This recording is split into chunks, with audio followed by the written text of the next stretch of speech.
Militar ng Pilipinas pinaghahanda na ni mismong Pangulong Marcos dahil sa lumalalang tensyon sa Indo-Pacific at pagiging agresibo ng China.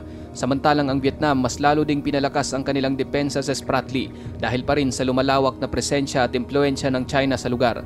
Abangan kapatid ang kompletong mga detalye, pero bago tayo magpatuloy, isang like lang po ang hinihingi ko para sa videong ito. Malaking bagay na po yan bilang suporta sa ating bawat ina-upload. Back to the video.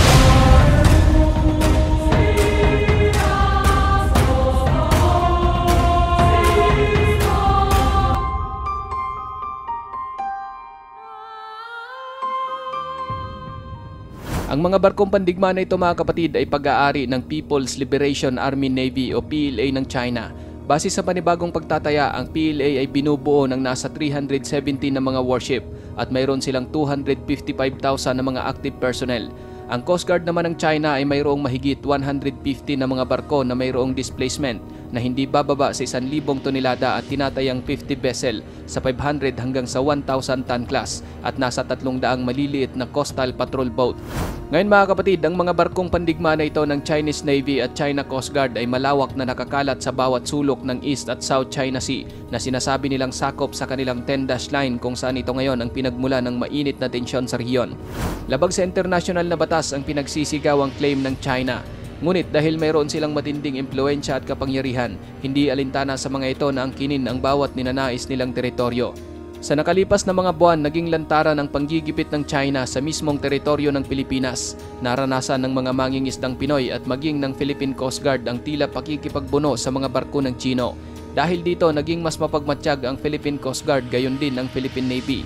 Lalo pat mayroon na namang mga report at solidong ebidensya ng isang land reclamation ng China sa Skoda Shoal sa West Philippine Sea. Ayon kay Commodore J. Tariela, natuklasan ng isang PCG vessel na BRP Teresa Magbanua sa Skoda Shoal ang isang patunay na pagtatayo ng China ng mga artipisyal na isla at malawak na pinsala sa coral system sa lugar. Naalerto rin noon ang ilang mga tropa ng Philippine Marines na nakatalaga sa BRP Sierra Madre sa Ayungin Shoal dahil naman sa mapanganib na aksyon ng China Coast Guard vessel kung saan lumapit ito ng husto sa naturang nakasadsad na barko na binabantayan ng Philippine Marines. Ayon sa EFE mga kapatid, napakamapanganib ng ginawang paglapit ng barko ng China Coast Guard sa BRP Sierra Madre.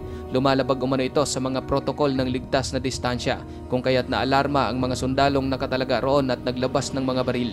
Bukod dyan, sinubukan din ng China Coast Guard na pigilin ang paglikas ng isang may sakit na sundalo mula sa Ayungin Shoal patungo sa Palawan noong nakaraang buwan. Hindi na po biro ang pagiging agresibo ng China, hindi lang sa West Philippine Sea kundi maging sa iba pang parte ng karagatan na kung saan mayroon silang mga claim. Nababahala na rin si Pangulong Marcos sa patuloy na pagtaas ng geopolitical na tensyon, hindi lang sa West Philippine Sea kundi maging sa Indo-Pacific. Kaya naman nagpahayag ito na dapat maging handa ang Pilipinas. Sa pagharap ng Pangulo sa mga miyembro ng Philippine Army's 5th ID sa Camp Melchor de la Cruz sa Gamo, Isabela, sinabi nito na ang pagiging malapit umano ng Pilipinas sa Taiwan ay naglalagay sa bansa ng malaking interes para sa China kung kaya't mahalagang maging handa sa anumang mangyari lalo na ang hilagang bahagi ng Pilipinas. Sinabi rin ng Pangulo sa mga sundalo na mayroon silang dalawang misyon na dapat gampanan. Una, ang panlabas na banta na mas nakakabahala at ang panloob na seguridad ng bansa. Ngayon mga kapatid, bagaman naging sunod-sunod ang pagsasanay militar ng Pilipinas kasama ang iba't ibang kaalyadong bansa upang ipakita sa China ang pagkakaisa at pagkundina sa kanilang labag sa batas na mga aksyon. Ngunit hindi pa rin talaga natitinag ang China. Katunayan, nito lang nagdaang mga araw na monitor ng Philippine Navy sa West Philippine Sea ang lalo pang pagdami ng mga Chinese warship sa paligid ng Ayungin Shoal. Maliban sa mga warship ng Chinese Navy, noong nakaraan namataan din ang lalong pagdami ng mga Chinese Coast Guard vessel sa iba't ibang bahagi ng West Philippine Sea. Ayon sa report, umabot umano sa humigit kumulang 50 Chinese Coast Guard, Chinese militia at maging ang mismong barkong pangisda ng China ang namonitor na nakaangkla sa ilang lugar na inuokupahan ng Pilipinas.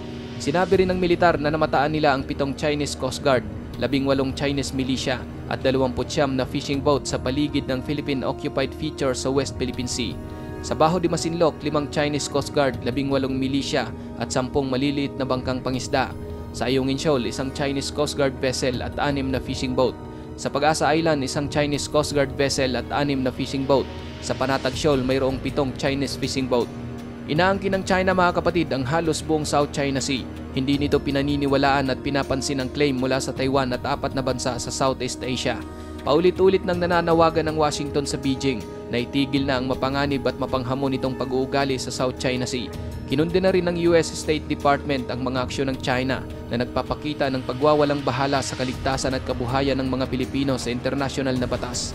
Sinabi rin ng tagapagsalita ng US State Department na si Matthew Miller na ang International Tribunal noong 2016 ay nagpasya na ang China ay walang legal na maritime claim sa tubig sa paligid ng Ayungin na malinaw na nasa loob ng Philippine Exclusive Economic Zone. Patuloy ang panggigipit ng China mga kapatid hindi lang sa mga teritoryo ng Pilipinas kundi maging sa Spratly Islands kung saan inaangkin din ito ang mga teritoryong sakop ng Vietnam. Tulad sa Pilipinas mga kapatid, madalas ding nagkakagirian ang mga Coast Guard ng China at Vietnam sa South China Sea. Hindi rin nagpatinag ang Vietnam at mas pinalawak pa nito ang kanilang land reclamation at dredging activities sa kanilang mga okupadong teritoryo sa Spratly Islands. Ayon sa panibagong report, ang agresibong land reclamation ng Vietnam at mga dredging activities sa South China Sea ay mas lalo pang tumitindi. Base sa mga mananaliksik ng US, ang kamakailang aktibidad ng Vietnam ay halos kasing lawak na sa kanilang nakaraang 2 taon na trabaho kung pagsasama-samahin. Mula noong November 2023, natambakan na umano ng Vietnam ang 10 maritime features sa Spratly kung saan umaabot na ito ng 280 hektarya at mayroon na silang kabuuang lupang na-reclaim na umaabot ng humigit kumulang 956 na hektarya sa loob lamang ng 3 taon.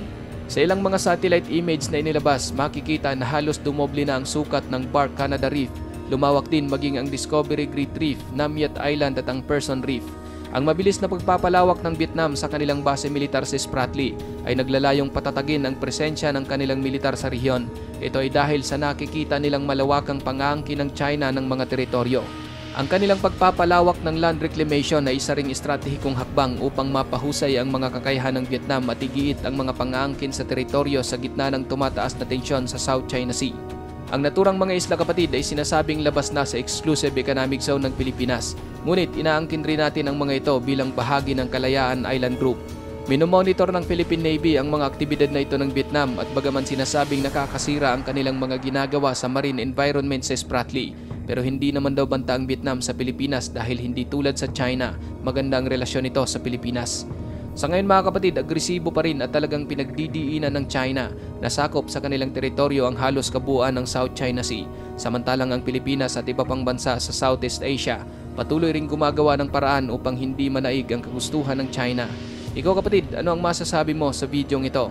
Para sa iyong opinyon, i-comment mo na yan sa ating comment section sa ibaba. At kung nagustuhan mo naman ang videong ito, paiwan naman ako ng like at pa-subscribe na rin sa ating munting channel. Maraming salamat sa panonood hanggang sa susunod na naman nating upload. Peace out!